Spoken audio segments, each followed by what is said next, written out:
Hola, buenas tardes. Queremos darle la bienvenida a todos y agradecerles por su participación. Damos comienzo al acto inaugural y a la primera reunión científica de este año, el 2021. A continuación, vamos a escuchar las palabras de la doctora Silvia Lapertosa, actual presidente de la Sociedad Argentina de Diabetes.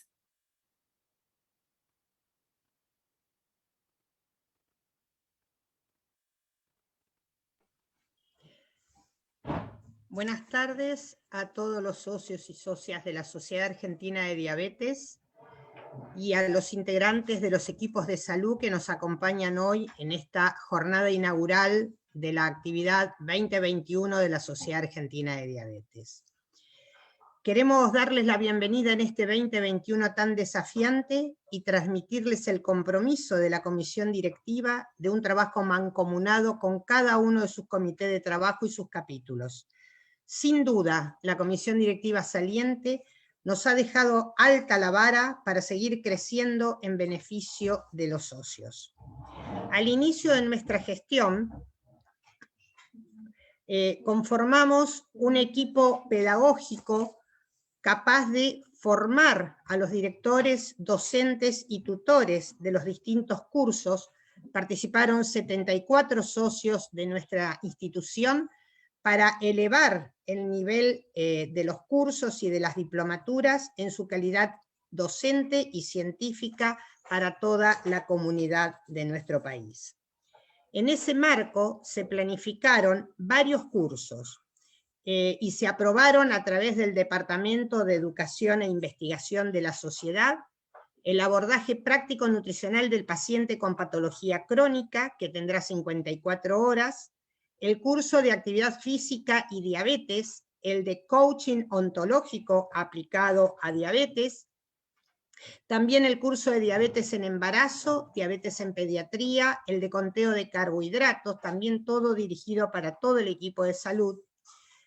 Ya está difundiéndose y está abierta la inscripción para el curso de educador certificado en diabetes, que tenía una modalidad presencial y que por la virtualidad será en forma online con 270 horas, el curso de enfermedad renal y diabetes y el de dietoterapia en personas con diabetes. También se volverá a hacer una nueva edición del curso de tecnología aplicada al control y tratamiento de la diabetes, pero este año haremos un curso inicial básico para brindar las herramientas posteriores a este curso de nivel más superior. También el curso del manejo integral del pie diabético, y en convenio con distintas universidades, en este caso hemos firmado el convenio con la Universidad de Mar del Plata para que le dé el marco al curso universitario de médicos de primer contacto con las personas con diabetes, un curso que tendrá 60 horas en su formación. También seguiremos con otras propuestas a través de esta universidad que tiene interés en la formación de promotores de salud.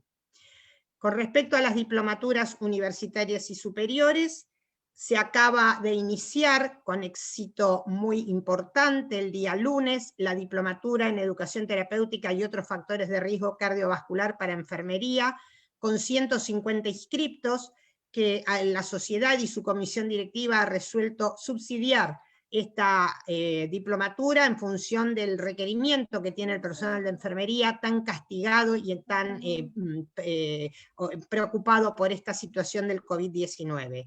Por el gran número de inscriptos se va a abrir una segunda cohorte que tendrá inicio en el mes de mayo. Está también en marcha y ya prácticamente en el 70% de su evolución la diplomatura en educación de diabetes y factores de riesgo cardiovascular, que integra a todo el equipo de salud universitario de nuestro país.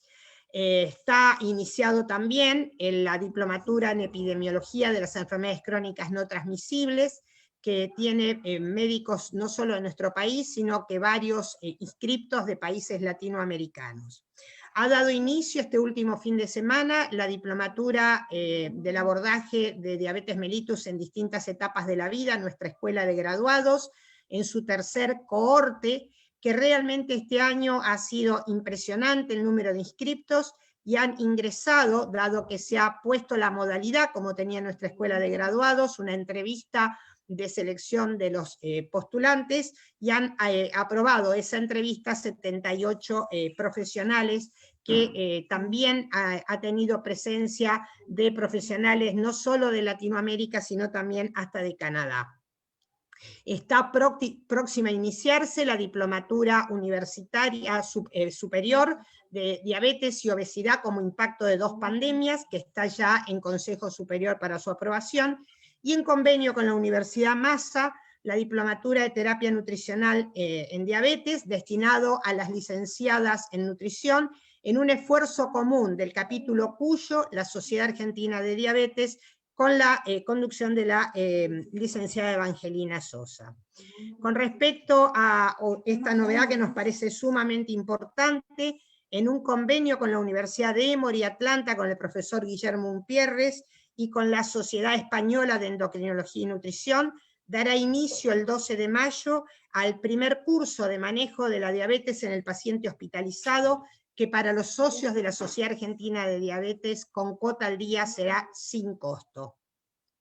Hemos firmado un convenio marco de cooperación entre la Federación Argentina de Cardiología y nuestra sociedad para dar inicio al curso de cardiometabolismo que será organizada por las 2 sociedades.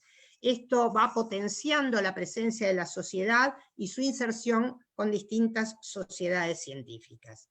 Con respecto a las novedades de la maestría de la Sociedad Argentina de Diabetes, la misma, como se presentó el año pasado, ya fue presentada a la CONIAU, y en este momento están en el armado de las aulas virtuales de cada asignatura para poder pasar la primera inspección de CONIAU tendiente a su aprobación.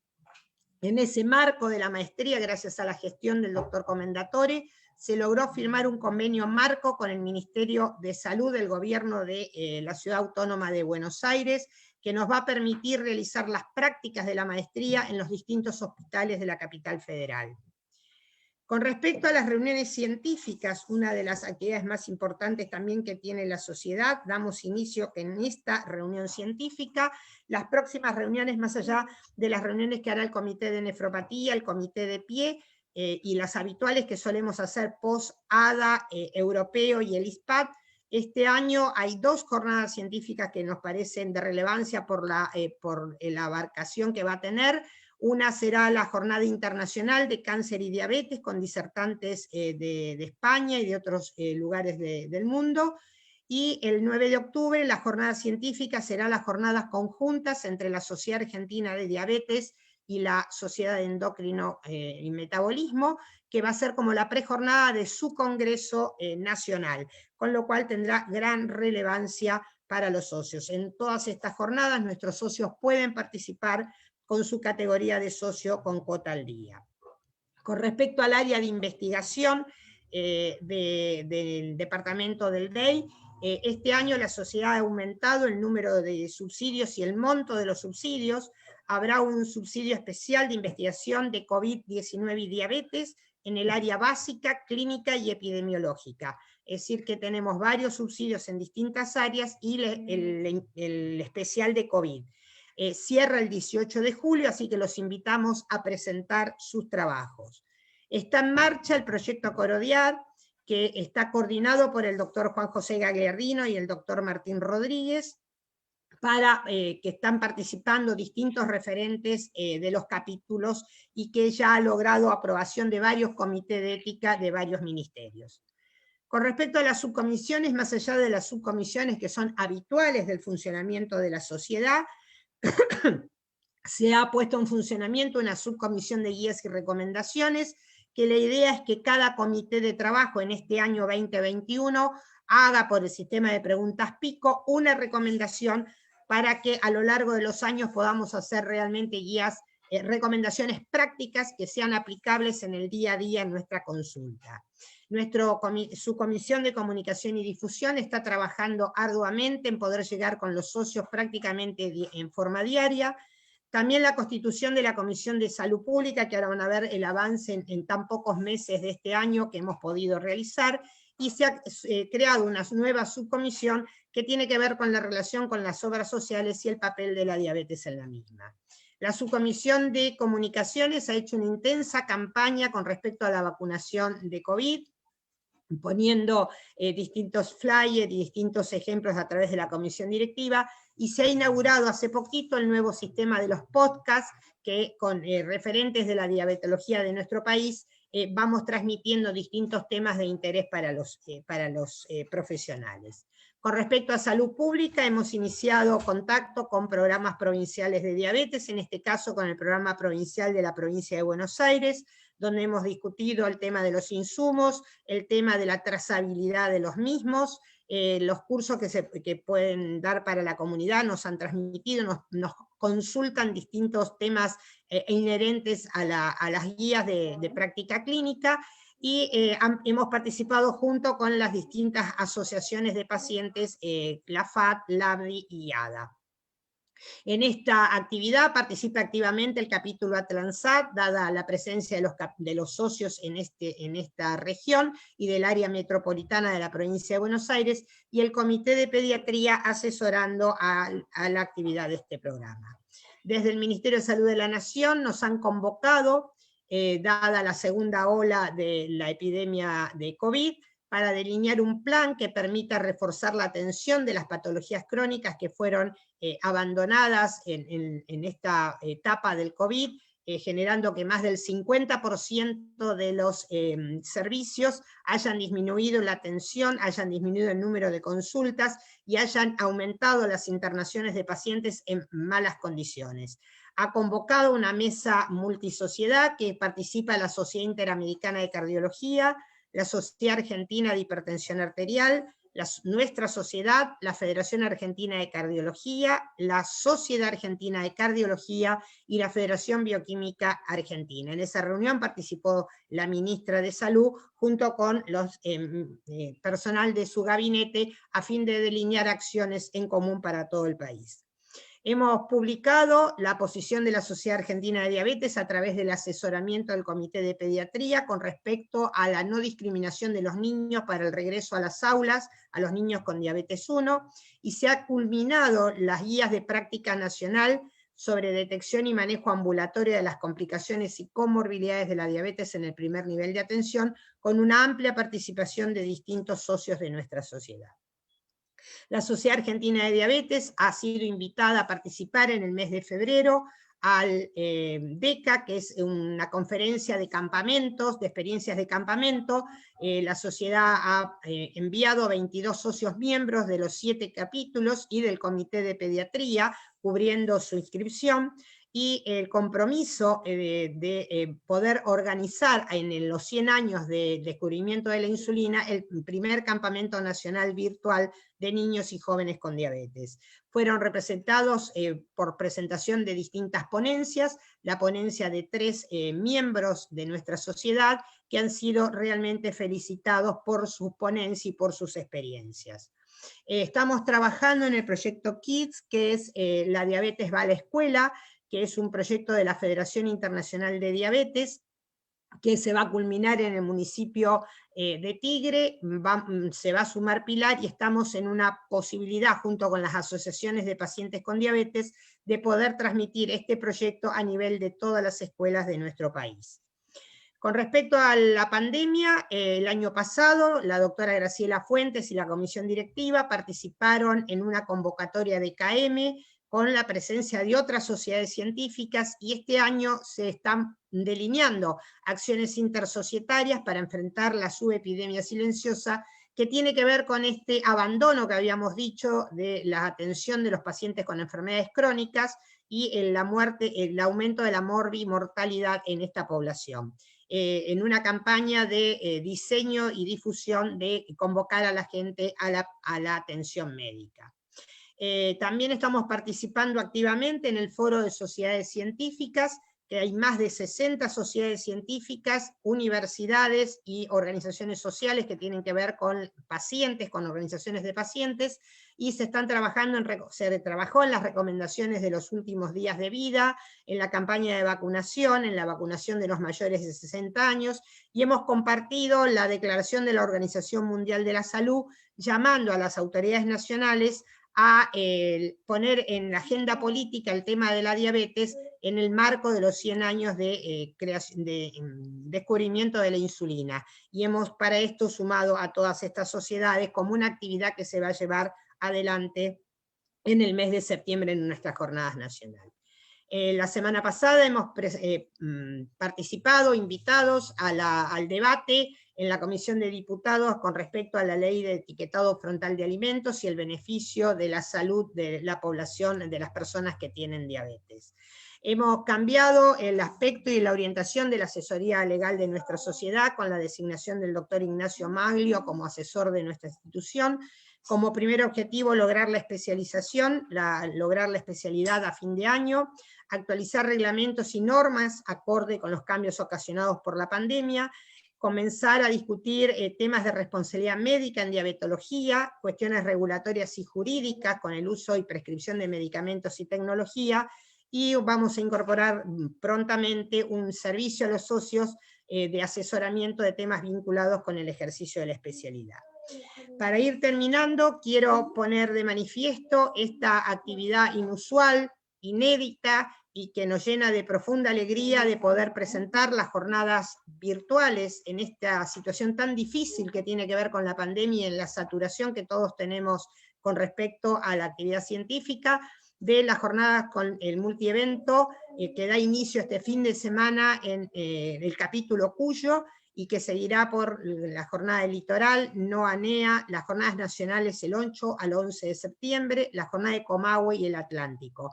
Significando, y los invitamos a que se inscriban para no saturar la plataforma el día jueves, con novedades muy interesantes que ya los van a ver ya en las jornadas de ahora de otoño. Los invitamos a que se inscriban con tiempo para poder disfrutar de un programa de lujo como el que se da en todas las jornadas de todos los capítulos. Entonces ahora les quiero, para terminar, agradecer a todos, felicitar a los egresados de la Diplomatura de Enfermería, a la primer cohorte de egresados de nuestra Escuela de Graduados de la Diplomatura Inicial de la Sociedad y del curso de Educadores. Y agradecer a la comisión directiva que en estos poquitos meses hemos avanzado muchísimo, haciendo muchas cosas, y no tenemos duda de que este va a ser un año muy importante para nuestra sociedad. Doctora Rovira, le doy el lugar.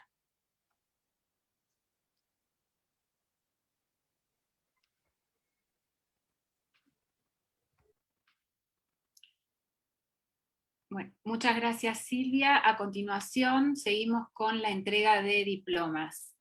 Y queremos hacer mención a los miembros de la comisión directiva saliente, agradecer por su participación, su esfuerzo y gran trabajo a la doctora Graciela Fuente, doctora Fabiana Vázquez, doctora Alicia Elbert, doctor Guillermo Alzueta, doctora Eva López González y doctora Paula Lipsit. Nuevamente, muchas gracias y haremos llegar el diploma en forma presencial a la brevedad. Seguimos con las menciones de los nuevos miembros titulares. Felicitamos a cada uno de ellos y continuamos con la mención para los egresados de la Diplomatura de Enfermería 2019, bajo la dirección de la doctora Susana Gut y como codirectora la licenciada Patricia Farías. Felicitaciones a cada uno de ellos. Por último, hacemos mención de los egresados de la Diplomatura Inicial 2019, ex Escuela de Graduados, bajo la dirección del doctor Víctor Comendatore y como codirectora la doctora Silvia Lapertosa. Nuevamente, felicitaciones a cada uno de ellos. También a los educadores egresados de la Escuela de Educadores 2020, bajo la dirección de la doctora Zulema Estolarza y como codirectora la doctora Alicia García. Bien, felicitamos y damos un aplauso virtual a todos los miembros de la comisión directiva y egresados de diplomaturas y de la Escuela de Educadores del 2019, del 2020, y también a los nuevos miembros titulares.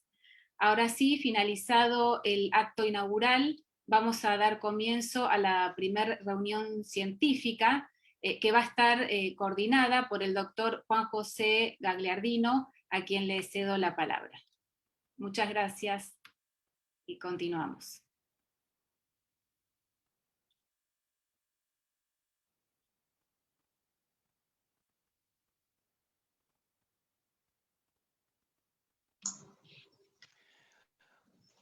Hola, buenas tardes.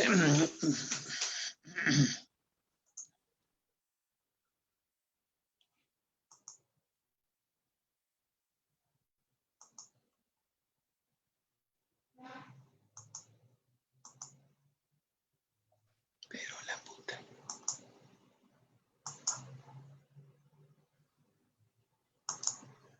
Doctora, ahí está compartiendo bien su pantalla, ya lo estamos viendo. Sí, no estoy compartiendo bien. No puedo hacer entrar la presentación que busco, que no es esta. A ver, espera que le dejo de compartir pantalla y lo vuelvo a intentar. Ahí está.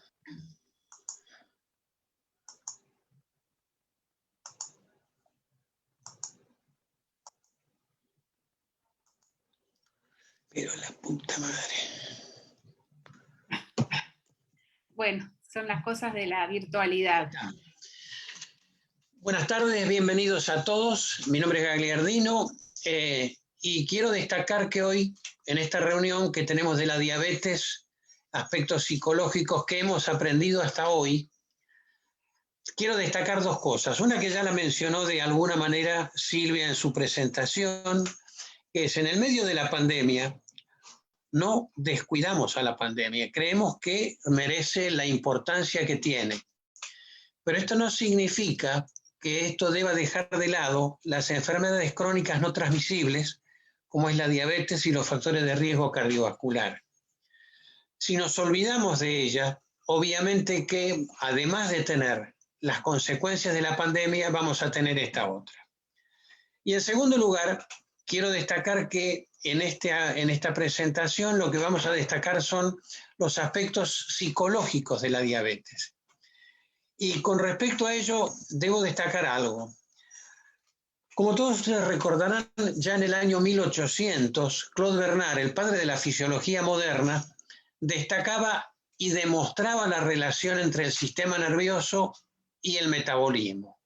El famoso pinchazo del cuarto ventrículo que producía hiperglucemia fue el primer llamado de atención de la interacción sistema nervioso y glucemia. Posteriormente, en años recientes, hace 14 años, en algún momento se nos ocurrió pensar cuál era la actitud del equipo de salud y de las personas con diabetes referidas a lo que estaba pasando con el aspecto o el impacto psicosocial de la diabetes. Y para ello recurrimos al cuestionario de Anderson. El cuestionario de Anderson tiene 25 preguntas que están relacionadas de distintos aspectos, pero que se resumen, como dice acá en la parte izquierda, donde dice parámetros, en 5 ítems, que es necesidad de entrenamiento, gravedad de la diabetes tipo 2, importancia del control estricto, impacto psicosocial de la diabetes y autonomía del paciente. Y las preguntas que se resumen acá se califican de 1 a 5. 5, estoy muy de acuerdo, y 1, estoy muy en desacuerdo. Y cuando resumimos las preguntas, lo que nos encontramos fue lo siguiente. Cuando hablábamos de necesidad de entrenamiento, básicamente estaba referido a entrenamiento de los integrantes del equipo de salud, había 4,5, es decir, prácticamente estoy totalmente de acuerdo. Cuando recurríamos a la gravedad de la diabetes tipo 2, esto ya empezaba a bajar. Debo recordarles que 3 es neutro, ya estaba en 3,79 la gravedad de la diabetes tipo 2. Si hablábamos de la importancia del control estricto del metabolismo, esto bajaba un poco más, pero el descenso grande ya se veía en el impacto psicosocial de la diabetes. Aparentemente, no era muy importante. Y la hecatombe llevaba con la autonomía del paciente, donde 2,77 significa que estoy en desacuerdo o muy en desacuerdo. Pero lo llamativo es que si ustedes ven la columna de la derecha, lo que opinan las personas con diabetes, se ve que prácticamente hay una identidad de criterios en los dos grupos, en los integrantes del equipo de salud y en las personas con diabetes. Con lo cual, la interpretación que uno puede tener es que evidentemente los médicos no necesariamente solucionamos los problemas integrales, pero somos sumamente hábiles para hacer un lavado de cerebro y convencer a nuestros pacientes que lo importante somos nosotros. Con lo cual prácticamente, aparentemente, muchos de los integrantes del equipo de salud tienen la representación de la victoria de Samotracia, que como ustedes recuerdan es una victoria alada, sin cabeza, y esta sería la representación de los pacientes. Contrariamente a esto, hoy vamos a tener una presentación diferente de esto. Y en primer lugar la vamos a tener a la doctora Adriana Álvarez, quien va a disertar sobre depresión y distrés asociado a la diabetes, 10 años de investigación clínica realizada por el comité de DAPS. La doctora Álvarez es médica de planta del Servicio de Endocrinología, Metabolismo y Medicina Nuclear del Hospital Italiano de Buenos Aires. Es creadora y ex coordinadora del Comité de Depresión y Distrés asociado a la diabetes de la Sociedad Argentina de Diabetes. Es miembro del Grupo Internacional Diálogos en Diabetes y Depresión, liderado por el profesor Norman Sartorius, y es miembro del Comité de Aspectos Psicológicos de la Diabetes de la EASD. Adriana, el micrófono es tuyo y quedan en manos de la doctora Álvarez.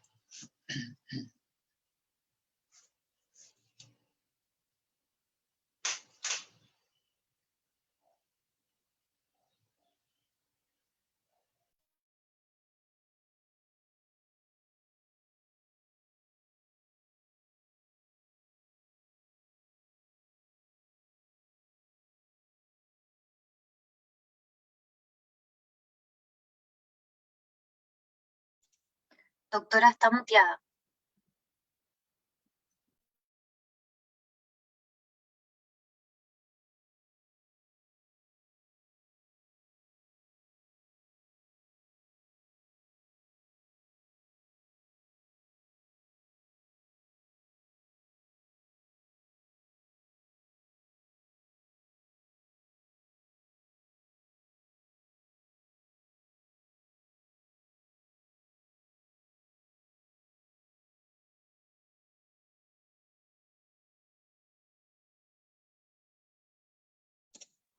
Ahí tiene que seleccionar cancelar, silenciar.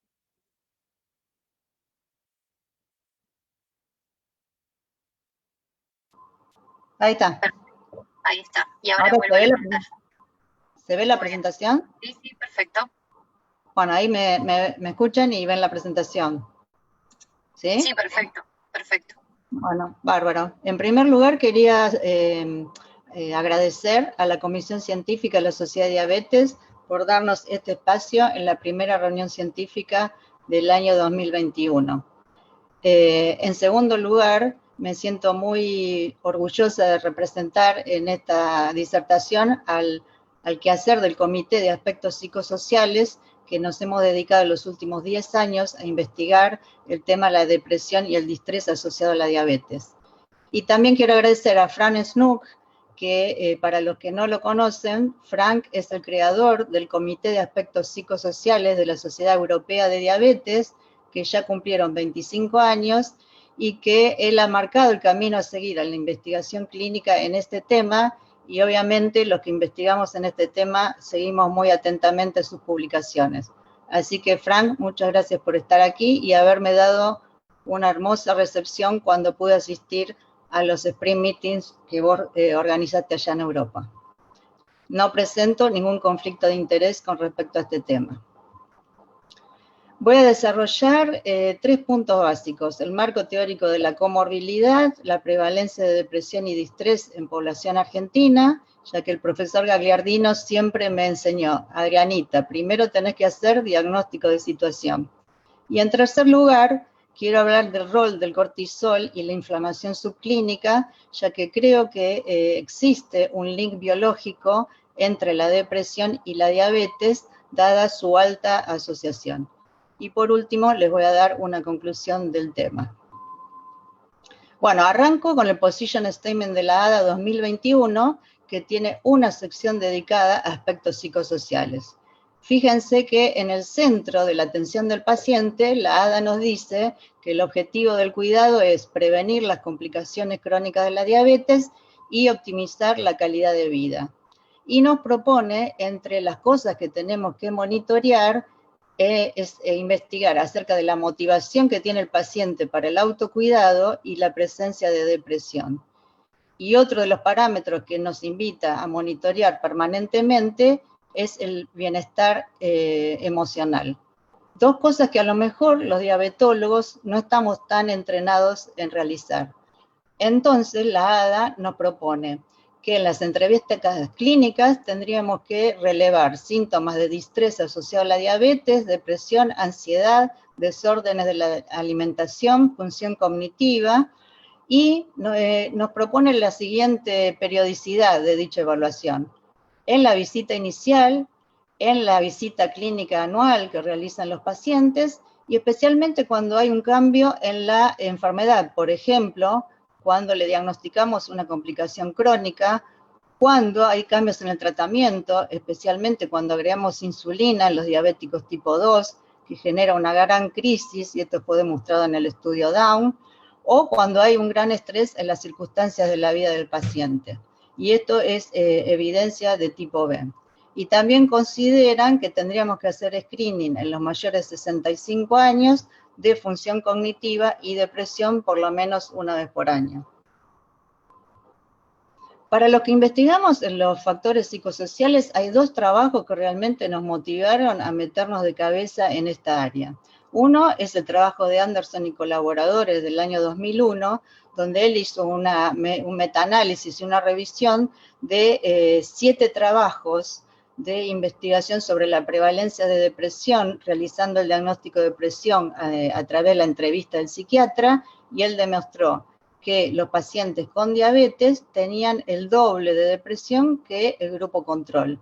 Y cuando utilizaban escalas de autollenado para el diagnóstico de depresión, también veían que los diabéticos tenían un 26% de síntomas depresivos versus 14% del grupo control. O sea que midamos como lo midamos, los pacientes con diabetes presentan el doble de depresión que el grupo control.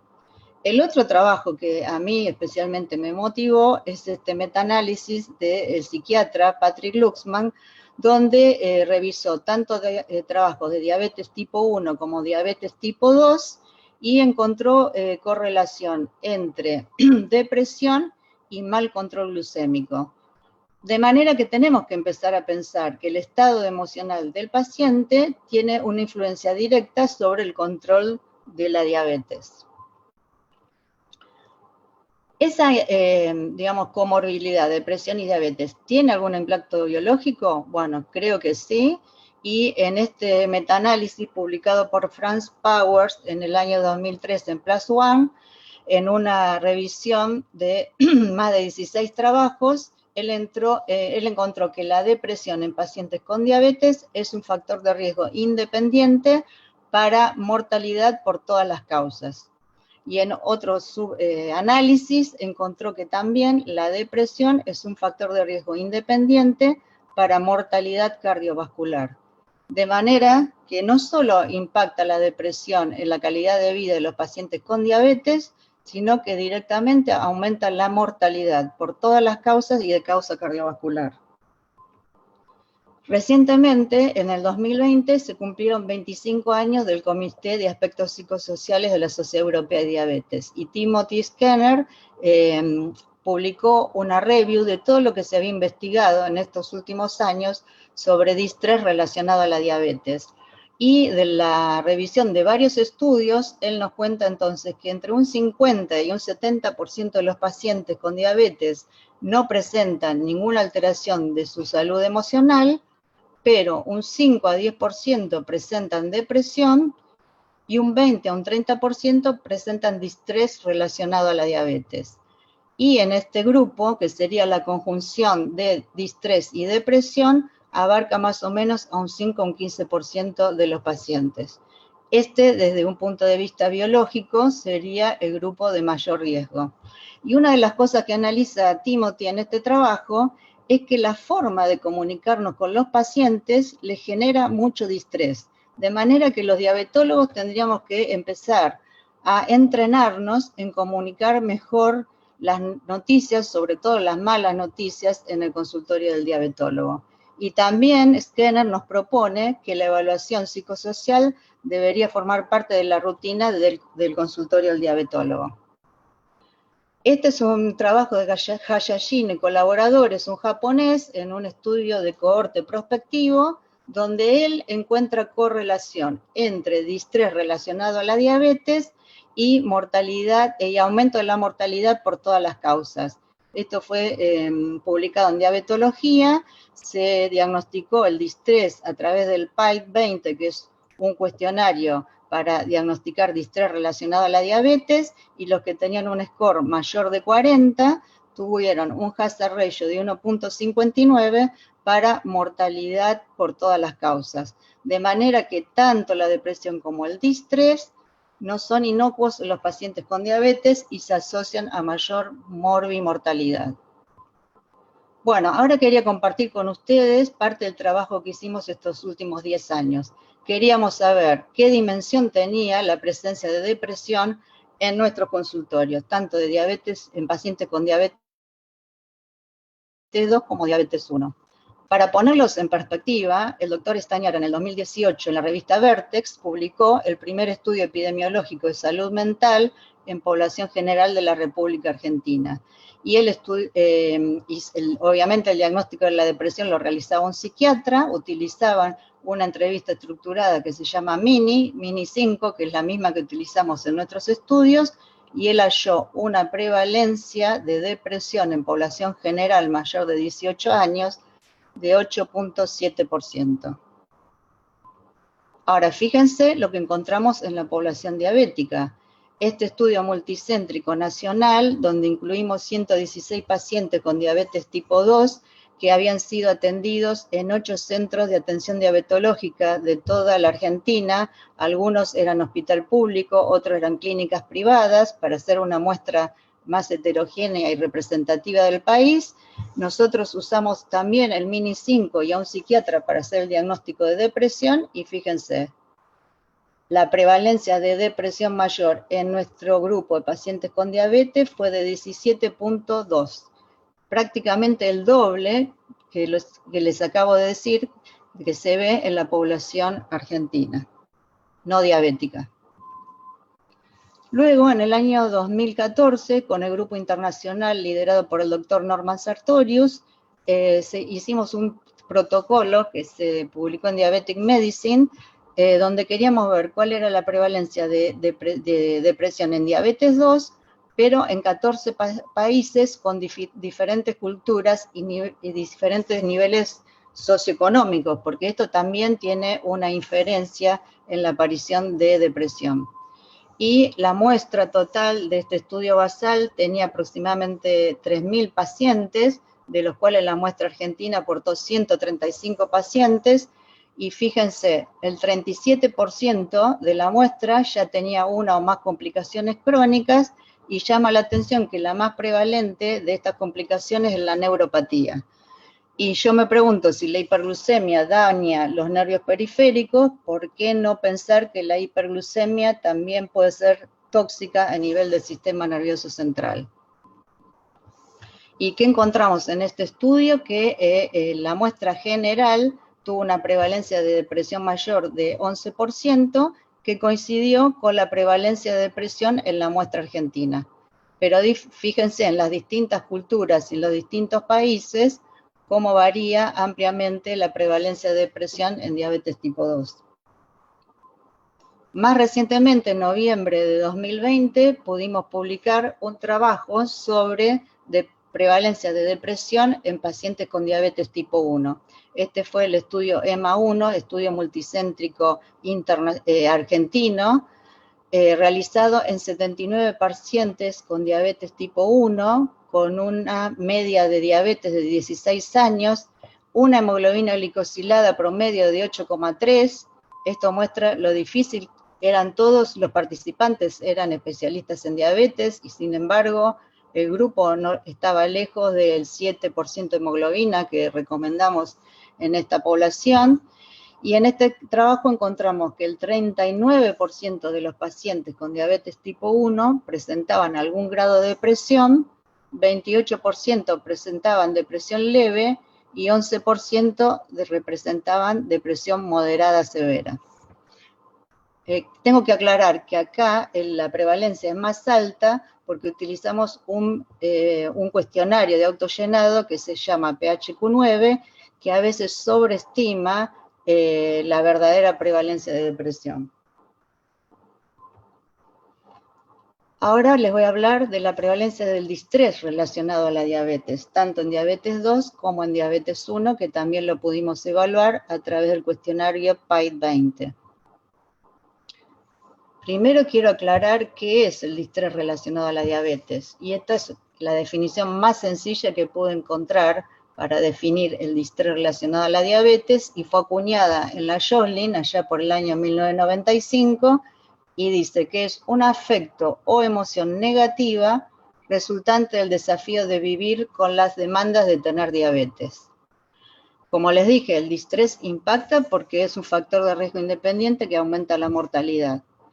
Y cuando en este estudio de Diabetic Medicine, que fue multicéntrico y participaron 14 países, comparamos el distrés relacionado a la diabetes en los distintos países, lamentablemente la Argentina tuvo el récord de distrés relacionado a la diabetes, ya que casi el 40% de nuestros pacientes presentaban esta alteración del estado emocional.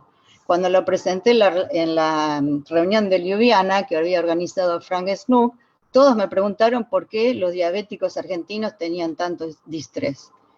Y bueno, les expliqué que la realidad social argentina a veces es muy variable y no es lo mismo tener diabetes y vivir en Alemania que tener diabetes y vivir en Argentina.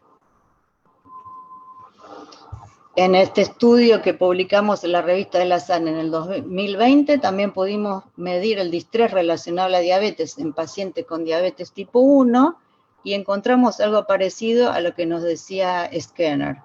El 52% de los diabéticos tipo 1 no presentaban depresión ni distrés, el 39% presentaban depresión y el 14% de esta población presentaba las dos cosas, depresión y distrés relacionado a la diabetes. Para ir terminando, quería hablar sobre el rol del eje hipotálamo hipófiso adrenal y la inflamación de bajo grado en esta comorbilidad. Como dos partícipes necesarios. ¿Se acuerdan que John Pickup en el 2004 dijo que la diabetes tipo 2 era una enfermedad inflamatoria de bajo grado? Los psiquiatras también dicen que la depresión es una enfermedad inflamatoria de bajo grado. Entonces, en este estudio que publicamos en el 2013, comparamos 40 pacientes con diabetes 2 sin depresión versus 21 pacientes con diabetes y depresión, y encontramos que la PCR ultrasensible estaba más alta en los pacientes con depresión, y cuando medimos el cortisol urinario 24 horas y el cortisol en saliva, también observamos que estaban más altos en el grupo con diabetes y depresión. Es decir, los que tienen las dos comorbilidades están más inflamados y tienen más alterado el eje del cortisol. Y por último, evaluamos en los diabéticos tipo 1 de una manera diferente el eje del cortisol a través de la respuesta del cortisol al despertar, y encontramos que el 85% de los diabéticos deprimidos presentaban este test alterado versus un 60% en los diabéticos no deprimidos. Evidentemente, algún rol tiene el eje del cortisol en la comorbilidad también en los diabéticos tipo 1. Y lo más interesante que encontramos en este estudio es que encontramos una correlación entre peor control glucémico y depresión, ya sea medido por la glucemia mayor de 120 en ayunas o por la fructosamina mayor a 2,85, y también vimos que la hemoglobina glicosilada estaba más alta en los pacientes deprimidos, pero no alcanzó una significancia estadística. En la última publicación que pudimos hacer en el año 2020 fue el trabajo de follow-up del trabajo multicéntrico de los 14 países, donde queríamos ver en 12 meses luego del basal cuál era la incidencia de depresión. La prevalencia fue de 11% y la incidencia fue de 6,5%. Y encontramos como factores predictores de aparición de la depresión tener en el basal un puntaje de PHQ-9 alto, que dio un odds ratio de 1.23, y un score de estrés, que lo calculamos a partir de un cuestionario que se llama Sucesos de Vida, que dio un odds ratio de 1.06. O sea que hay factores que nos dicen o nos avisan qué pacientes son los que van a desarrollar depresión. Altos niveles de estrés y altos número de síntomas depresivos, así como el sexo femenino, la presencia de complicaciones crónicas y un bajo nivel socioeconómico son predictores de depresión en diabetes. Bueno, y como conclusión, quería compartir esta frase, que si le queda esta frase, le queda toda la charla. En el año 1914, un famoso filósofo español dijo: "Yo soy yo y mis circunstancias". Y parafraseando a Ortega y Gasset, que dijo esta frase y armó una revolución en el campo de la filosofía de habla castellana, yo diría que el paciente es él y sus circunstancias. Y tanto la diabetes como su salud emocional forman parte indivisible de dichas circunstancias. Quería agradecer especialmente a todos los que colaboraron desde el comité en realizar estos trabajos de investigación, especialmente Olga Escobar, que ahora es la coordinadora, y Olguita Vera, que fue la study coordinator de todos estos estudios, y a la doctora Mónica Braude, que es la psicóloga, y a mis amigos de Alemania y de Eslovenia, que conocí en estas reuniones que organiza Frank allá en Europa. Bueno, gracias, muchas gracias, y esto lo dejo para el debate, o sea, preguntas acerca de cómo hacer el diagnóstico de estas patologías en el consultorio del diabetólogo. Gracias. Muchas gracias, Adriana. Muy clara tu presentación, muy interesantes tus trabajos. Mientras nos llegan preguntas, me voy a permitir hacerte algunas de mi lado. Vos mencionabas la posibilidad de que la hiperglucemia sea tóxica, o sea, tenga glucotoxicidad a nivel del sistema nervioso. ¿Hay evidencias de relación probablemente entre estrés oxidativo o glicosilación no enzimática a nivel del sistema nervioso y síntomas de depresión o distrés de diabetes? Sí, totalmente. Esto ocurre tanto para depresión como para deterioro cognitivo. Se sabe que la hiperglucemia es sensada por el hipotálamo como un factor de estrés. Entonces eso desencadena la hipersecreción de ACTH y de cortisol por parte del adrenal, y esto activa el sistema inmune innato. ¿Se acuerdan? Los macrófagos esencialmente que activados liberan citoquinas, y esas citoquinas a nivel del sistema nervioso central producen alteraciones enzimáticas y producen obviamente un estrés a nivel mitocondrial que estaría interrelacionado en la fisiopatogenia de esta comorbilidad. Bien, tengo una pregunta que dice lo siguiente: ¿cuál sería la herramienta más útil para utilizar en la consulta para poder hacer el diagnóstico de depresión y no trabajar si no trabajamos con un psicólogo o un psiquiatra? Bueno, gracias por la pregunta. La principal barrera para no diagnosticar problemas psicosociales en el consultorio es la falta de tiempo. Y agregaría la falta de entrenamiento de los diabetólogos en poder hacer este tipo de diagnósticos. Entonces, como pregunta el doctor Martín, un cuestionario que se llama PHQ-2, que son simplemente 2 preguntas que llevarían 2 minutos hacerlas, nos permite poder descartar así en primera fase la presencia de depresión. Esas dos preguntas son sobre la presencia de tristeza o de depresión en los últimos 15 días y la presencia de anedonia. Si estos dos síntomas están presentes, obviamente hay que proceder a otro cuestionario que se llama PHQ-9 o tratar de realizar la derivación al médico de cabecera o al departamento de salud mental, si es que el hospital donde usted trabaja lo tienen. Lo que pasa es que hay una barrera muy grande, porque en la Argentina hay un estigma social mucho más grande sobre la salud mental que sobre la diabetes. Entonces a los pacientes no les cuesta nada ir al consultorio del diabetólogo, pero cuando uno les nombra que los va a derivar a psiquiatría, los pacientes estallan y prefieren no ir a la consulta con el psiquiatra.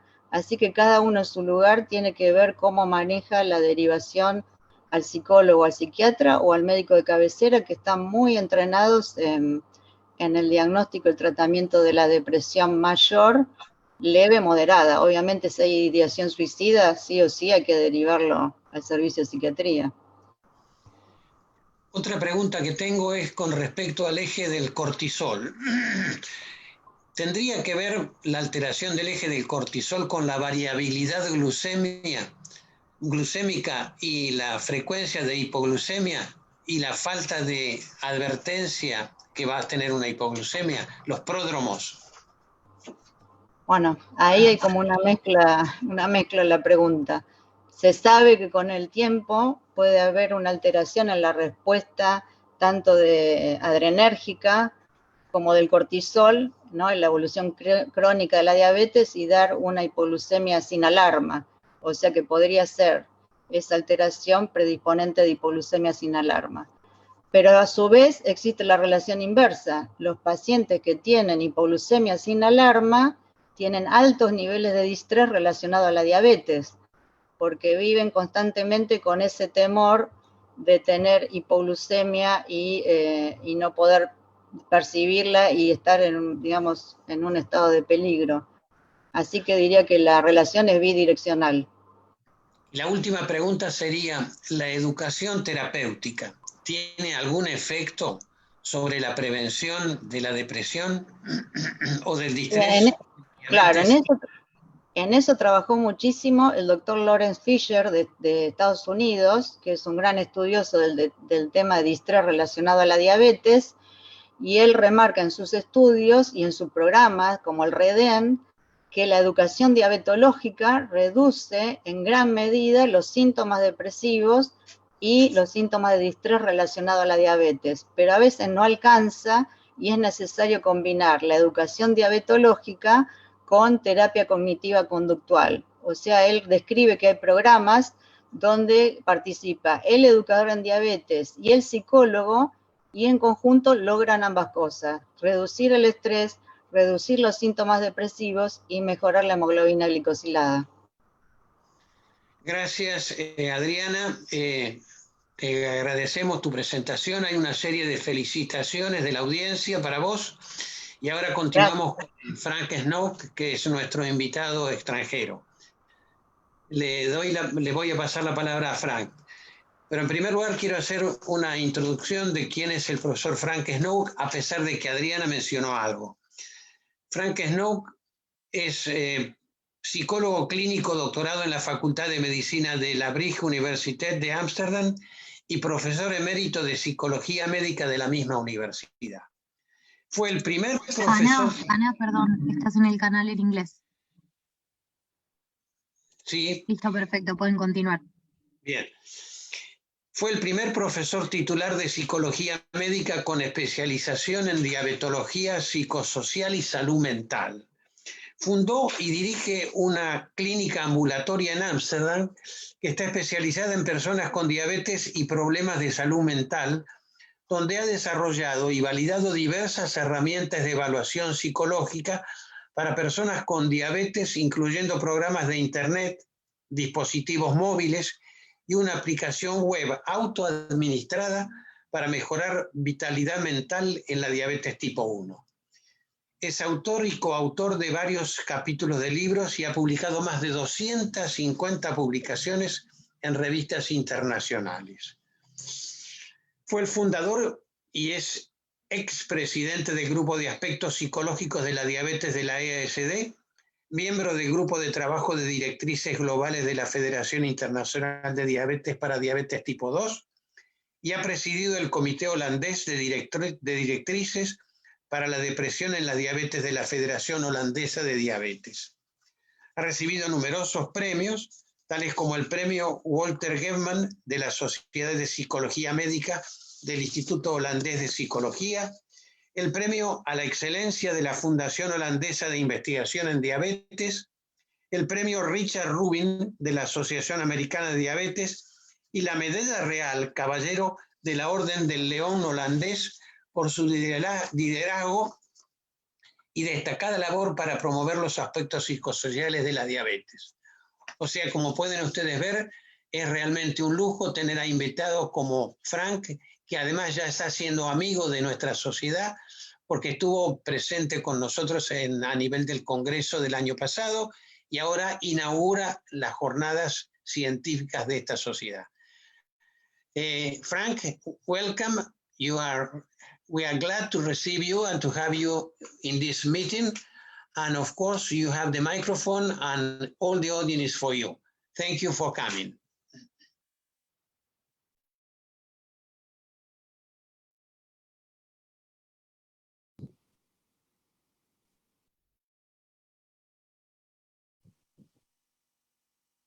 Okay, well, thank you very much for the invitation to talk about the psychological impact of diabetes, learnings from research and practice.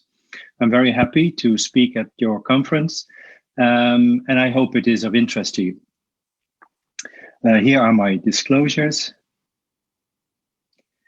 And here's an outline of what I would like to discuss. To talk about why it is important to discuss psychology in the context of diabetes. Why does it matter? To link that to self-management, that is so important in diabetes.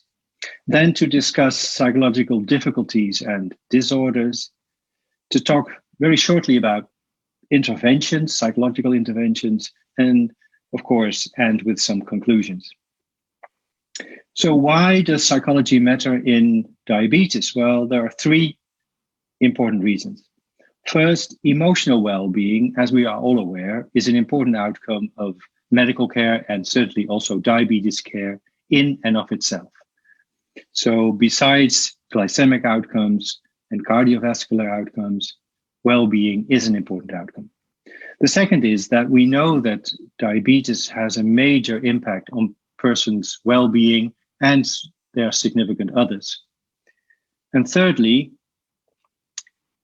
poor emotional well-being has been recognized as a barrier to optimal self-care and consequently is a risk factor for poor diabetes outcomes. So from a clinical perspective, it is highly relevant.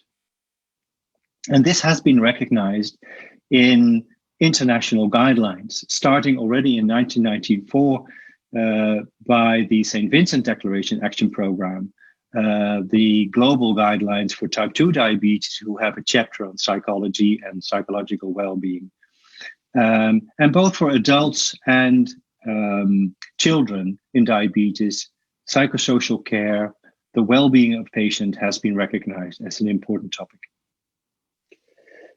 So when we think about the psychosocial impact of diabetes, of course, the impact starts when receiving the diagnosis, whether that is during the younger age or later in life. It starts with the diagnosis of having diabetes, knowing this is a chronic disease. And it is characterized by 24/7 self-management. It is certainly the patient who is in charge. And as we know, unfortunately, diabetes is characterized by a high risk of developing complications, which can have very limiting effects, and certainly also social implications. So what has been recognized, not only for diabetes, but for all chronic diseases, that people who are diagnosed with a chronic disease are faced with what we call adaptive tasks, or what a sociologist, Corbin and Strauss, have named 3 lines of work. That is, not only do they have to manage their symptoms, they have to do tests or self-tests, they have to take medication, they have to visit the doctor and the clinic, etc. So that's all the medical tasks. There are also, and importantly, social tasks to maintain family functioning, to maintain role functioning, to keep up work, etc. And lastly, but not unimportantly, keeping the emotional balance and manage negative emotions that can be evoked by having a chronic disease. Now, if we zoom into diabetes, there are specific stresses that are important to acknowledge. Firstly, it is a chronic disease, which means it is a 365-day-a-year proposition, and by many patients experienced as a job. And what we also know is that behavioral efforts, although extremely important, do not always translate into glycemic outcomes. We know that at least there are over 40 factors impacting glycemic outcomes. Of course, behavior is an important one, but many patients experience this balance between the effort they put in and the reward that they get, something that we know in psychology is effort-reward imbalance, which leads to frustration. And of course, there is the continued concern about weight and food, the necessary lifestyle changes, not only weight, but also physical activity, quitting smoking. And we all know that they are by many perceived as important, but hard to achieve and even harder to maintain. And of course, with diabetes and certainly with insulin treatment, we know that unpredictable blood glucose excursions can be very disruptive and stressful, and sometimes shameful, for example, with hypoglycemia. And as I alluded to earlier, diabetes is characterized by a high risk of developing complications, and coping with the threat or the reality of chronic complications and functional limitations is challenging.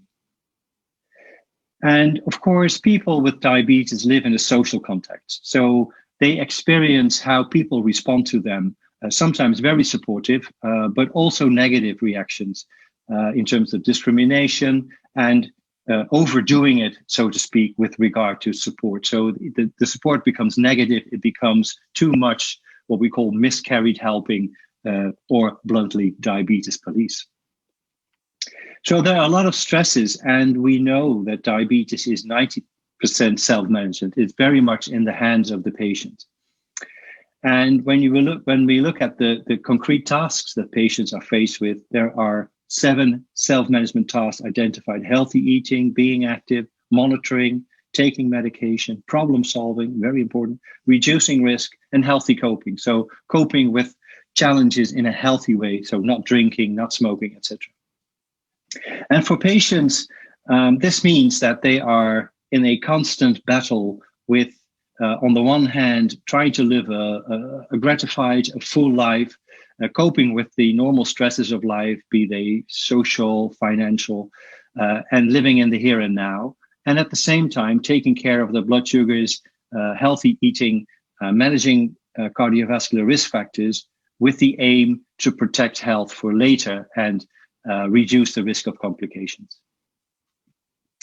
So I will discuss now the managing of diabetes and the difficulties that can arise through the lens of a psychologist. So we'll be looking at psychological barriers.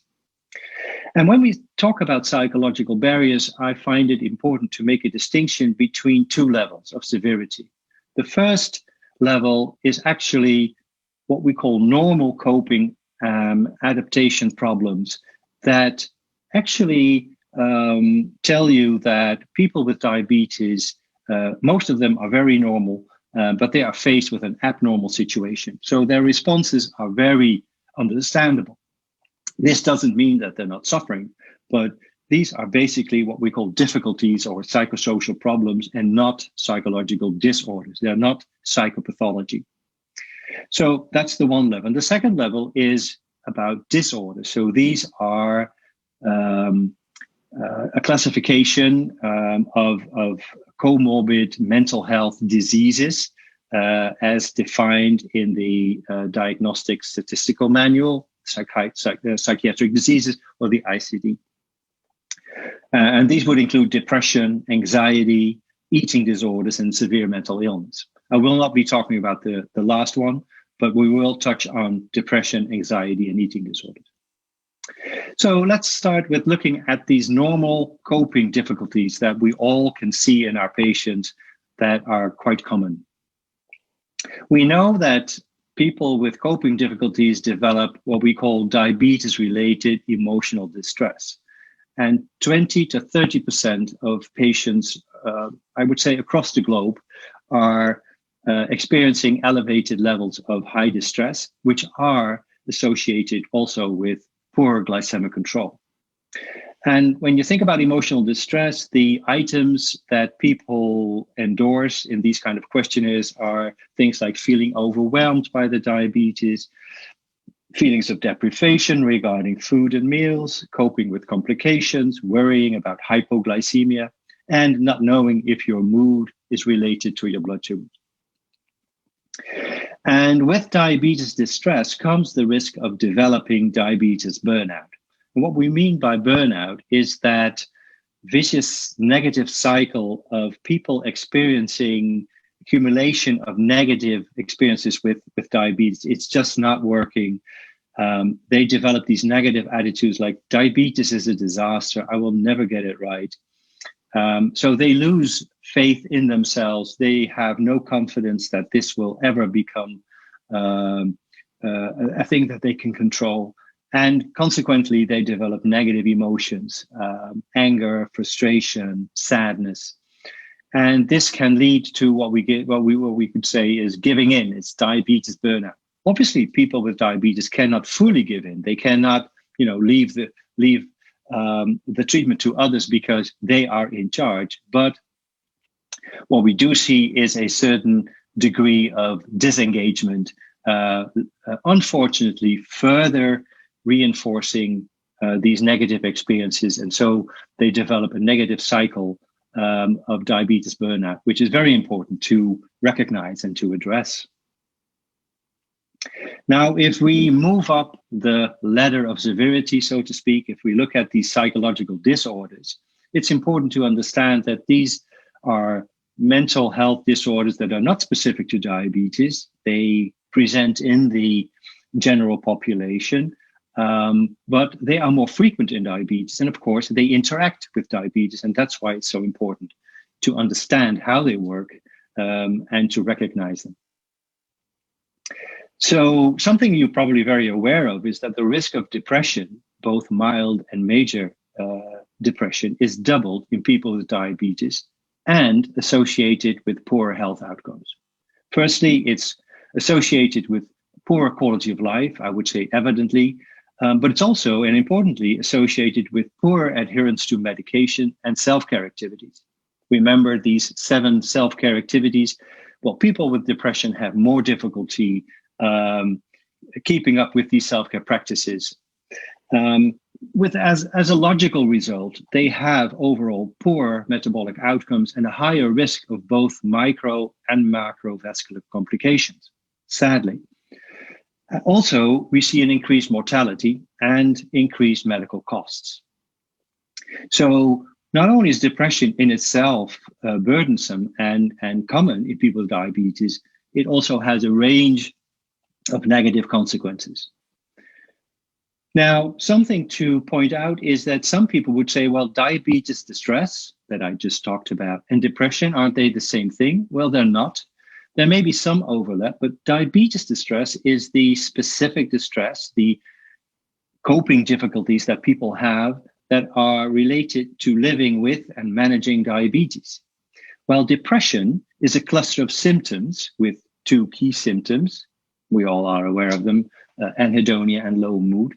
And they are not per se related to diabetes or any specific stressor. So it's what we call unanchored. It is a symptom cluster and not specific to a certain stressor, while diabetes distress is.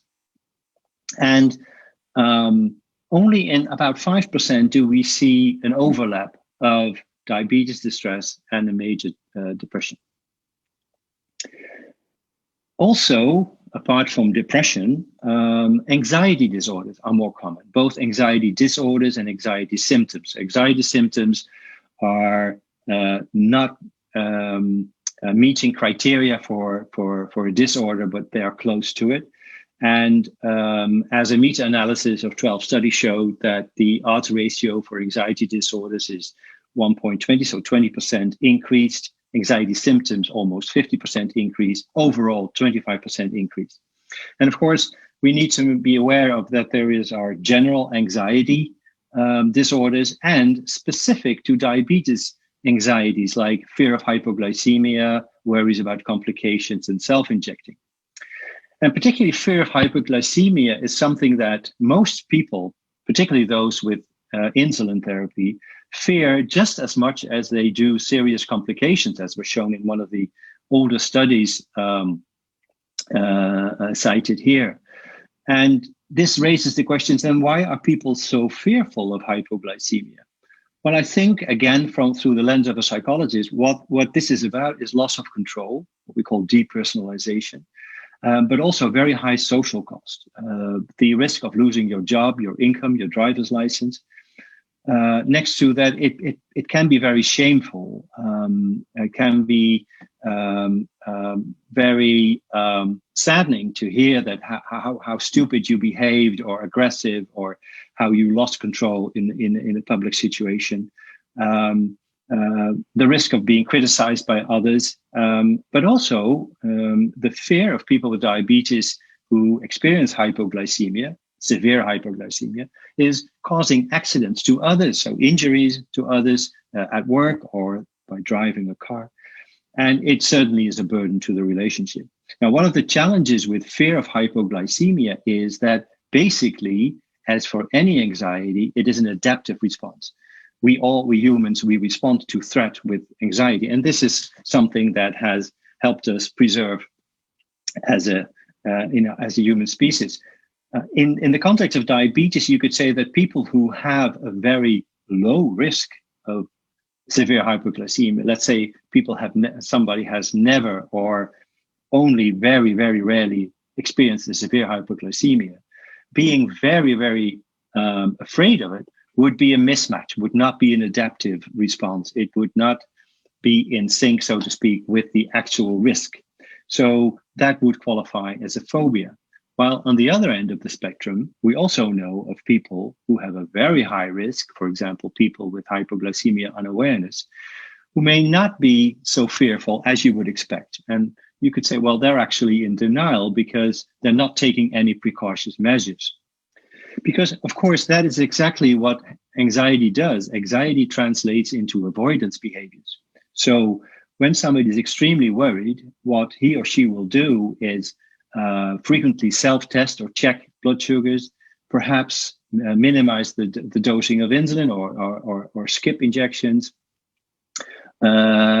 engage in what we call defensive snacking to maintain safe levels of blood glucose, which consequently will lead to elevated levels of HbA1c, and complication worries may increase.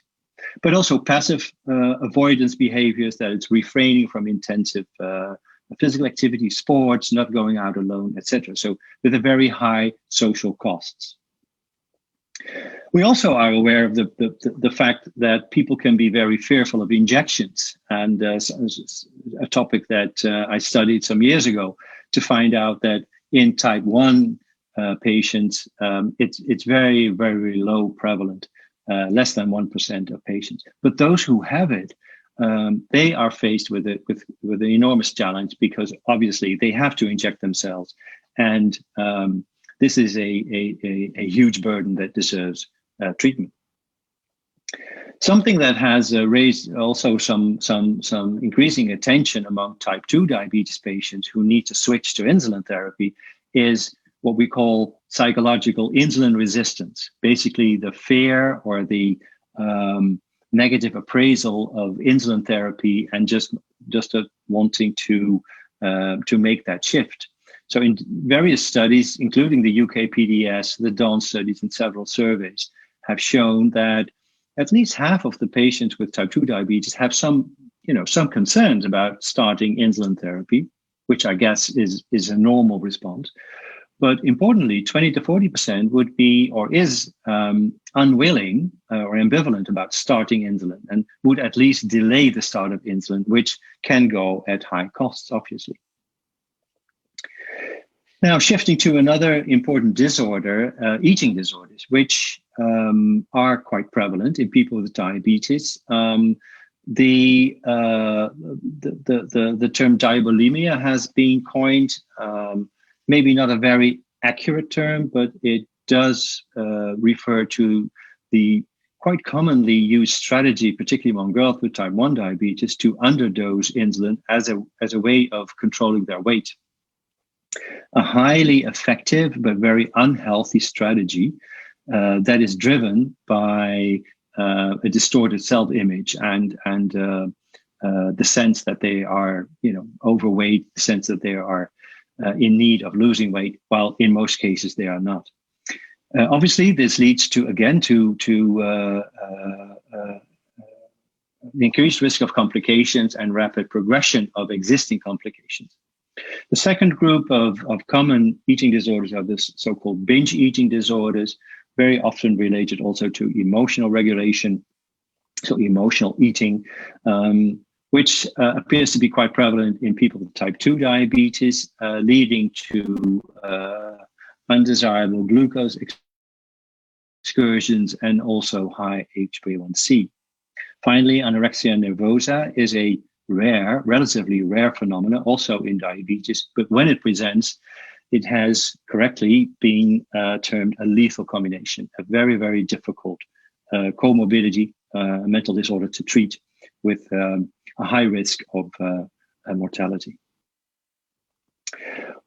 The combination of mental health problems and diabetes are not just two coexisting entities, there's more to it, what we call syndemics. So the presence of two or more diseases that adversely interact with each other, negatively impacting the course of each disease trajectory, enhancing the vulnerability, which are made more deleterious by experience inequity. So there is this toxic combination of mental health problems and diabetes issues, not seldom also in the context of social deprivation or social problems, that reinforce each other and make it a highly complex and clinically relevant topic, but not easy to tackle.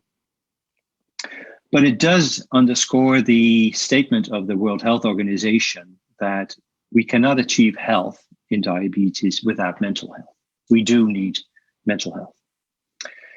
Now, this raises the question, how can we as professionals help patients protect their mental health and encourage their emotional well-being as well as their glycemic control? Well, of course, this all starts with timely recognition and review of individuals' needs in this respect. So we need to be aware of how people are doing psychologically and what their needs are.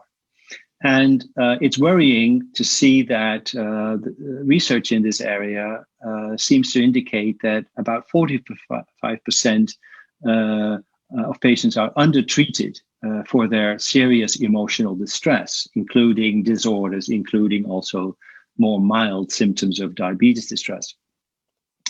And of course, this raises the question, why is it not picked up? Because it starts with recognition, right? Well, there are several barriers, and I'm sure you'll have your ideas about this, but basically you can say they're partly patient-related and partly professional-related and partly system-related. But lack of time is something that most professionals refer to as the most plausible explanation. But also, which is the second point here, is that clinicians, understandably, start to interpret symptoms and problems from a somatic perspective initially. For example, if people complain about fatigue or pain, it's likely to be attributed to hyper or hypoglycemia or complications. And this may be the case, but we know that, for example, depression may present in physical symptoms like mood, like sleeping problems, masking the real problem, which is a mood disorder.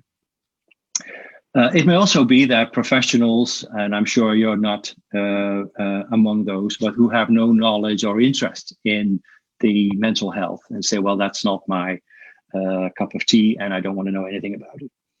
But certainly it's important to acknowledge that patients are not always willing or inclined to disclose their emotional problems, partly because of shame and stigma, and partly because they may not have any positive expectations. They may think, well, I'm here for my diabetes, for my sugar, for my heart, for my lipids, but not for my problems of my soul or my mind, and I should take them to somebody else.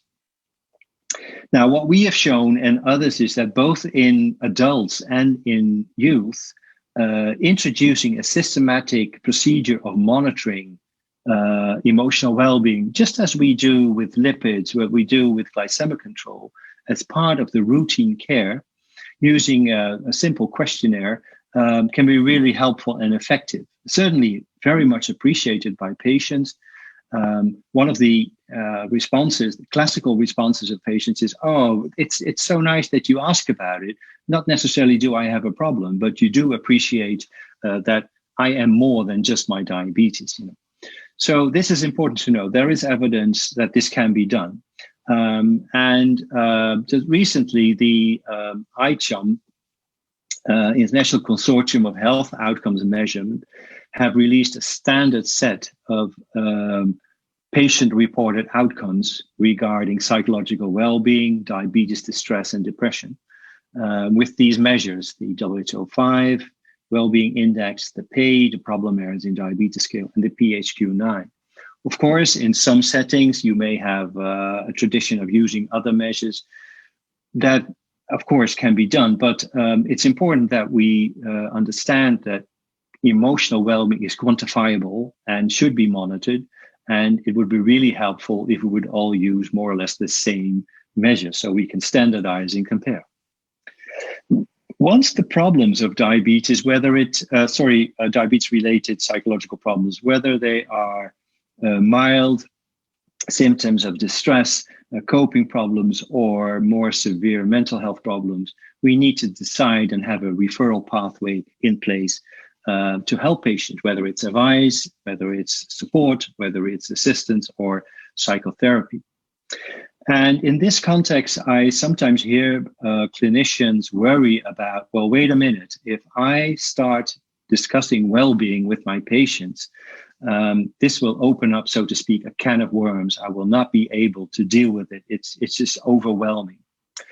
So it's reassuring to show you this figure, showing that, in fact, those in need of psychotherapy, counseling, professional psychological help, and psychiatric treatment constitute the minority. The majority, and I would say 3/4 of the patients, are doing reasonably well with their diabetes without professional psychological help, using self-help strategies, family and peer support, and of course, enjoying your support as their professional and building on that trust.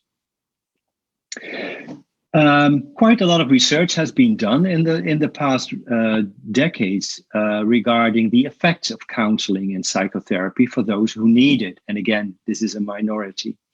And practical clinical guidelines have been developed in this respect.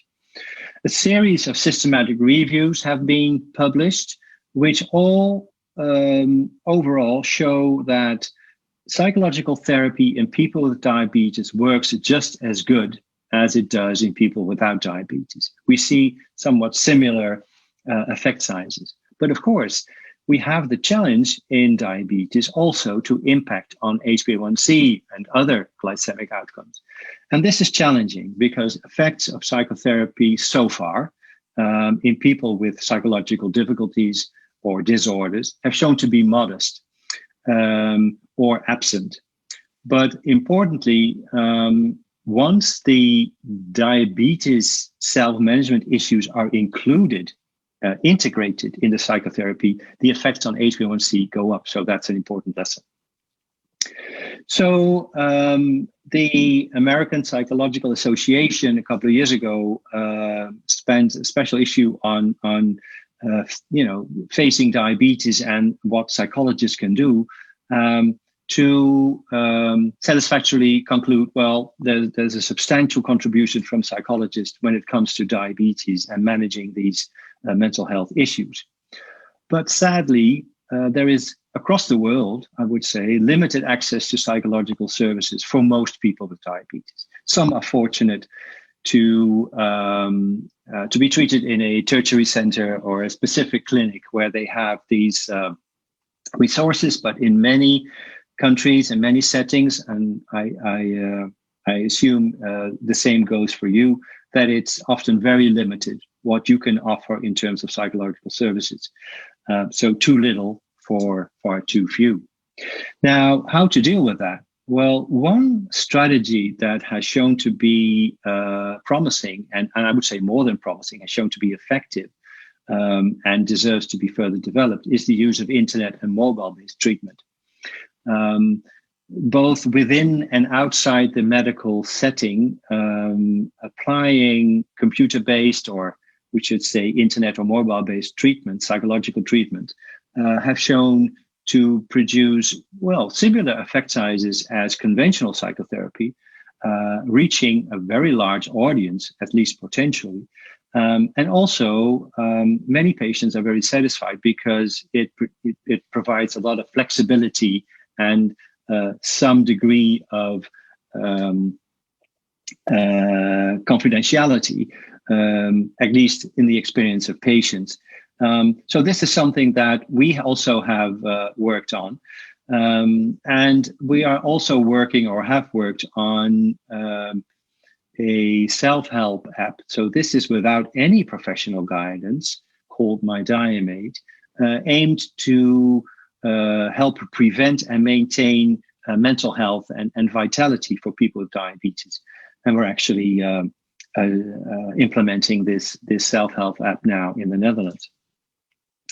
We have trialed depression treatment, online depression treatment, guided by a psychotherapist via email, also with German colleagues, and as you can see here, with very good results. And these were all published and have helped us gain confidence that besides the conventional face-to-face therapies, internet-based and mobile-based treatments have a future and could certainly serve a large group of people with diabetes. Now, we have spoken about psychological problems. We've spoken about potential treatment and the limitations there, but also the opportunities. I would like to finally to draw your attention to the fact that a lot of the psychological issues and the adherence issues that people may face, the self-management difficulties, are related not only to their interpersonal problems, but have something to do with how they are treated, how they are approached, and of course, socioeconomic factors in the healthcare system at large.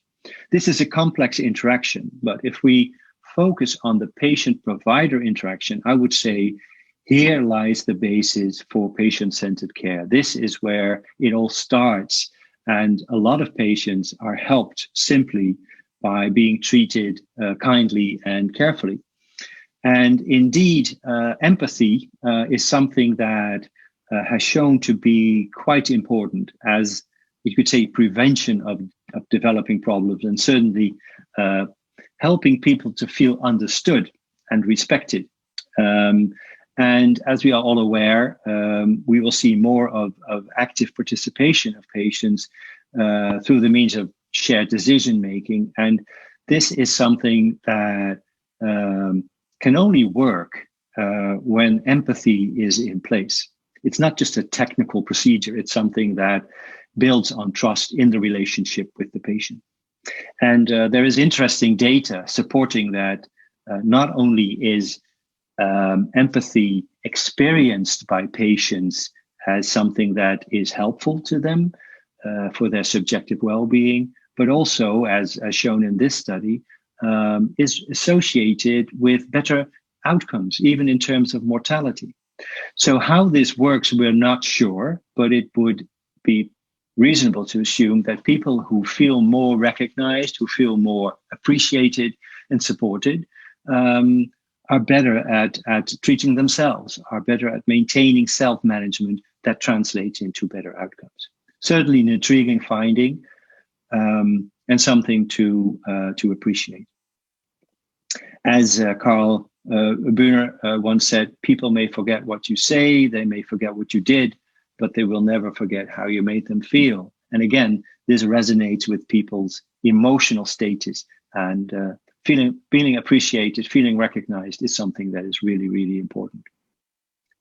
So now I come to my conclusions. And firstly, psychological well-being, as I think I have shown convincingly, is an important outcome as well as a prerequisite for achieving and maintaining optimal diabetes outcomes. It therefore deserves all our attention. And diabetes distress and mental health problems are indeed common. I've talked about syndemics, the toxic interaction between poor mental health and diabetes outcomes, and the complexities and the complex interrelation that deserves our full attention. The importance of detecting and managing psychological barriers, of course, that is essential as a basis for treatment and should be an integral part of routine diabetes care. And there are ways of doing this. I've talked a little bit about the availability and the scalability of psychological expertise and interventions as a priority, and the opportunities of internet-based programs. And finally, communication is key. Also in this age of technology, communication is the vehicle through which we reach our patients and patients reach us. And empathy in this context is key to achieve effective and patient-centered diabetes care. So with that, I would like to thank you for your attention. And for those who want to reach out to me, feel free to email me or use other media to contact me. It's been a pleasure and an honor to provide this lecture. And I hope it has been of worth to you. And I wish you all the best. Thank you. Muchas gracias, Frank. Muy clara tu presentación y muy motivadora. Tengo varias preguntas para hacerte, espero que te las traduzcan. Una de ellas es, hay una relación clara entre actividad física y salud mental. La pregunta es, ¿cómo lograr que realmente logren adherencia a la actividad física para lograr el cambio a nivel psicológico? ¿Tenés alguna respuesta?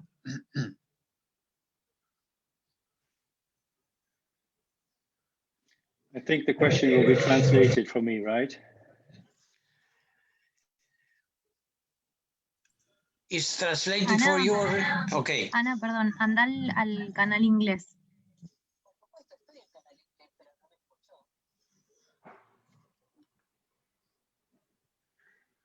How do I? A ver, aguárdenme un segundito. Frank, okay, in the meantime, the question is that physical activity, it seems to improve the mentality and the depression and all the psychological problems. How can you make enough adherence to this physical activity to improve the mental psychological effects? That should be the question. Yes, thank you. Yeah, that's a very good question. Where I talked about the combination and often difficult interaction between medical and psychosocial factors, we should, in our intervention, of course, also think of how to address that complexity to obtain, so to speak, the two sides of the coin. So as the medical as well as the physical. And engaging in physical activity is one of the examples where you get good results, both in terms of physical outcomes, glycemic control, as well as mental health. Obviously, the big challenge, and I guess that's the question, the big challenge is how to get people to be more active. This has shown to be quite a challenge. I think for many people who have difficulty getting physically engaged, I think community projects are very helpful, or group projects, or projects in the neighborhood. So there's a very low threshold. They do not need to go to a gym or be very, highly and hyper sportive. It's more about getting people to feel confident to do a daily walk and to increase that walking under some guidance. There are some examples of these community approaches. For example, Mary DeGroote in the US has done the ACTIVE trial, where they have provided physical activity together or as a part of a depression treatment for people with type 2 diabetes. And that's shown to be quite feasible and successful. So we need to think of ways out of the box, probably out of the clinical arena and more close to the homes of people, to provide them with support to be more physically active. Because as you said, there's quite strong evidence that it has beneficial effects for the mental health. The other question that I have here is something from a psychological point of view. All these strategies that you mentioned, is any evidence that is a strong impact on the cardiovascular risk factors directly? Yes, there's substantial evidence that depression, for example, has a major impact, is a major risk factor for cardiovascular death, and the other way around. So what we're saying about diabetes is also true for cardiovascular disease, and very often, as we know, they cluster in type 2 diabetes at least. So yes, there is a strong link. It's not well explained. I think Adriana Alvarez gave an explanation about the role of inflammation and cortisol. I think I could add that behavior, lifestyle is another factor. Is that very often people who get into trouble with regard to their heart health also have a poor lifestyle. That usually goes together with depression. So there's again that mix of lifestyle and physical factors that requires an integrative approach. A question for Adriana. Adriana, ¿cuál score del PHQ-9 te tiene que llamar al orden, te tiene que producir alarma? El PHQ-9, cuando da entre 5 y 9 es una depresión leve, pero si ya el score es mayor de 9, estamos ante la presencia de una depresión moderada y realmente ahí hay que derivar porque probablemente necesite confirmación del diagnóstico clínico de depresión mayor y medicación. Another question for you, Frank. You mentioned 3 different tests. The WHO-5, the PAID, I imagine the PAID-5, and later on the PHQ-9. From the point of view that you need to have regular tests of the psychological status of the patient, and thinking in the general practitioner, which test from these 3 ones you would suggest or you recommend? Let me first say that I think the WHO-5 is a very good measure as a standard to discuss well-being. And one of the nice things about the WHO-5 is that it has positively worded items. So it's not directly zooming into depression.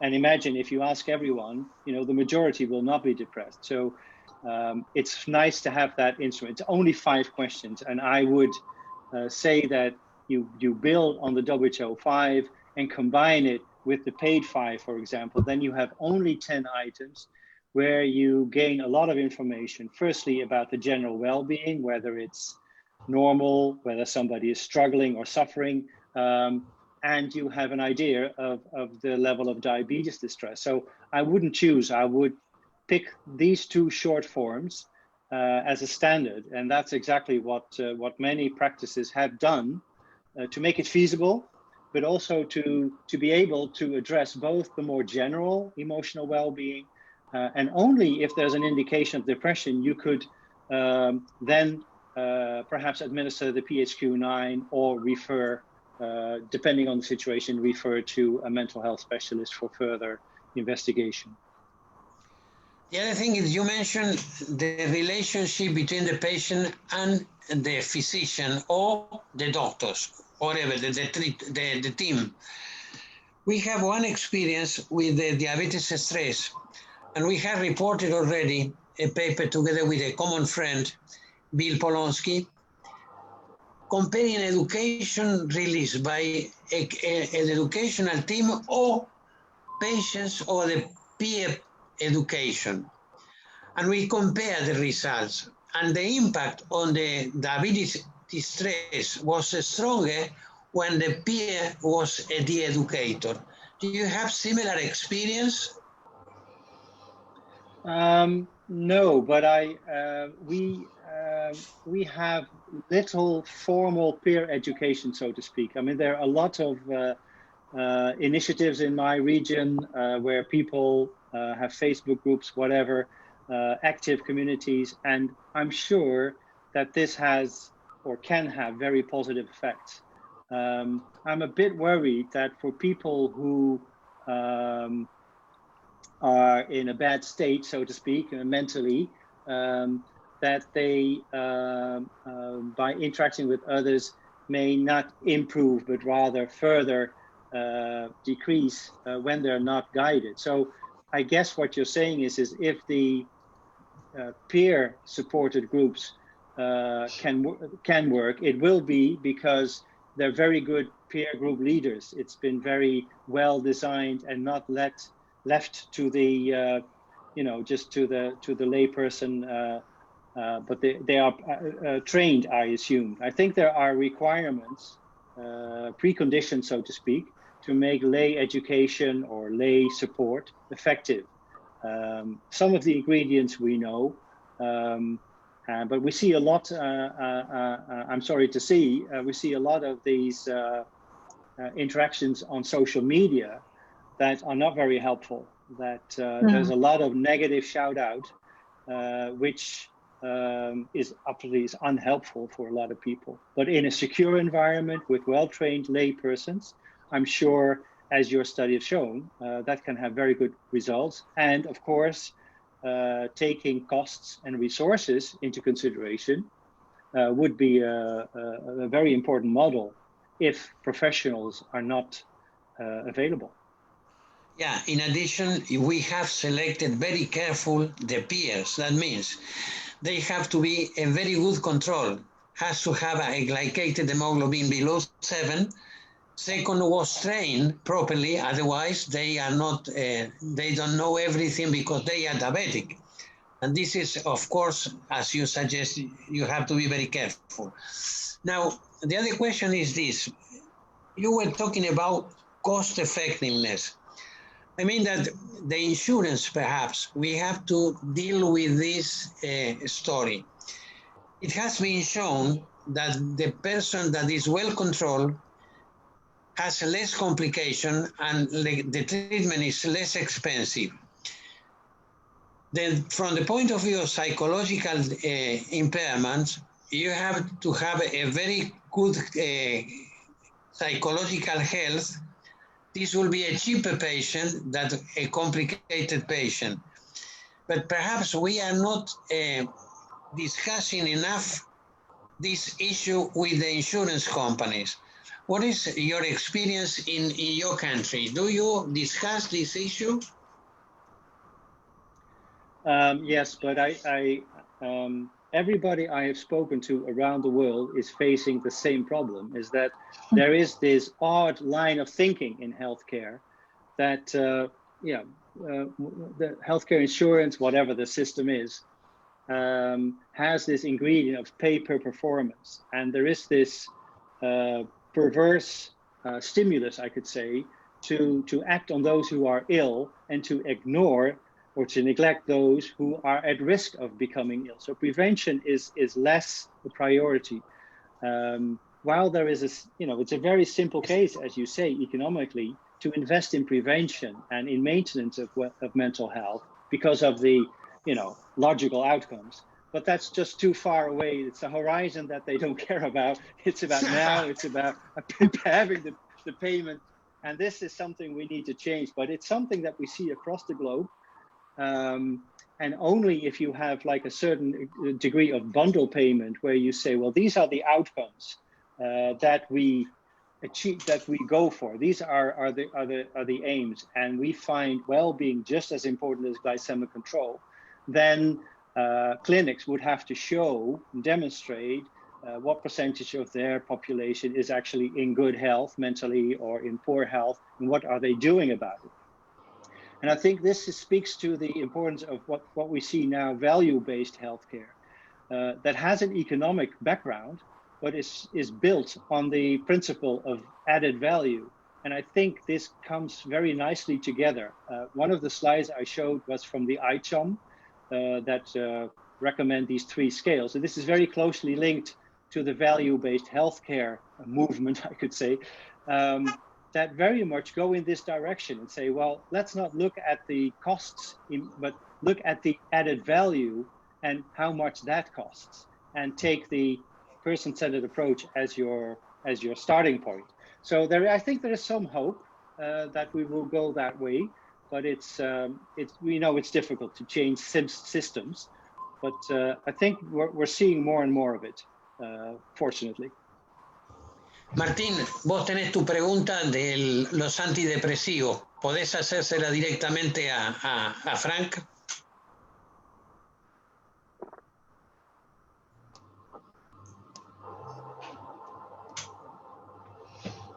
Dale, Frank. Perdón, Martín. Martín Rodríguez is asking you, what about the prescription of antidepressant drugs without anything else? I mean, you don't make any other change, only the drug. Is really efficient? Yeah, there have been, we've done a meta-analysis a while ago, and others have reviewed these data. Yes, there is evidence that in people who have a major depressive disorder, antidepressants have a certain level of efficacy. The problem, I would say, with that is usually measured on a relatively short term, so maybe 3 months, 6 months. And we know that a lot of people are not inclined to take medication the rest of their lives, and indeed is usually not sufficient. So there are different alternatives. Certainly on top of medication, which sometimes is necessary, psychological therapy has shown to be very effective and more effective than antidepressants, and is very often preferred also by patients, because particularly people with diabetes and type 2 diabetes are already taking a lot of medication, and they're not inclined to take another medication. And this is even irrespective of the interactions that can occur, that some antidepressants can have a disruptive effect on glycemic control. Very often it's temporarily, but still. So I think there's a lot to say for putting psychological therapy, cognitive behavioral therapy as a first line. But in some cases, these therapies are not available, or patients are not accepting these kind of talking therapies. So there, antidepressants certainly have a place, but then glycemic control needs to be closely monitored. Okay, Frank, thank you very much. I think that we are going to close the discussion. I ask you just to remain together with Adriana to have just a discussion between us after the close the meeting. Muchas gracias a todos. Felicitaciones a todos los panelistas, a Adriana, a Frank, especialmente a Frank, porque realmente es un privilegio tenerlo como invitado y participante con nosotros. Silvia, the president of the society, acknowledge you, your presentation. Y gracias a todos por la presencia de ustedes, ha sido sumamente favorable, creo que es motivadora al máximo esta reunión y esperemos que en el futuro tenga una audiencia similar y vaya creciendo para que la sociedad crezca y el conocimiento de la diabetología se expanda y llegue al nivel primario de atención, que creo es la función primordial que tiene nuestra sociedad para poner la atención del diabético en el nivel que corresponde. Muchas gracias a todos, y Sofía, te pido si nos das unos minutos para que Adriana y Frank Snow tengamos una conversación privada. Gracias a todos. Buenas tardes. Ahora les mando otro ID entonces. Buenas tardes, y se gracias. conectan al otro. Cerramos aquí, Sofía, gracias a todos por su presencia.